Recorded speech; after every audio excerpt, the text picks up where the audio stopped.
నది ఒడ్డున చెట్టు నీడకై విశ్రాంతి కోసమై తాబేలు వచ్చింది.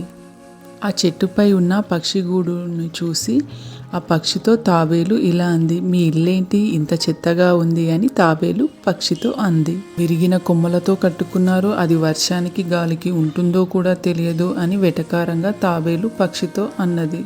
ఆ గూడు మీకేం రక్షణ ఇస్తుంది, ఇంకా మీరే నిర్మించుకోవాలి కష్టపడి అని హేళనగా తాబేలు పక్షితో అన్నది. అదే నాపై ఉన్న గూడును చూడు, ఎంత గట్టిగా బలంగా ఉందో, ఏ ఇతర గూడైనా ఇంత గట్టిగా బలంగా ఉండదు అని పక్షితో తాబేలు అన్నది. తాబేలు మాటలు విన్న పక్షి తాబేలుతో ఇలా అన్నది, నేను కట్టుకున్న గూడు నాతో పాటు నా కుటుంబం మొత్తం ఉండటానికి సరిపోతుంది, కానీ నీ గూడు నీకు తప్ప ఇంకెవ్వరికీ రక్షణ ఇవ్వలేదు అని పక్షి తాబేలుతో అన్నది. నువ్వు తిరగబడితే నీ గూడు నీకు రక్షణ ఇవ్వలేదు, నీ గూడుతో పోల్చుకుంటే నా గూడే ఎంతో విలువైంది అని పక్షి తాబేలుకి గట్టిగా సమాధానమిచ్చింది. ఈ కథలోని మనం తెలుసుకోవాల్సిన నీతి ఏమిటంటే, అందరికంటే మనమే గొప్ప అని అనుకోకూడదు, ఎవరికి ఉండేది వారికి ఉంటుంది. సర్వే జనం సుఖినో భవంతు.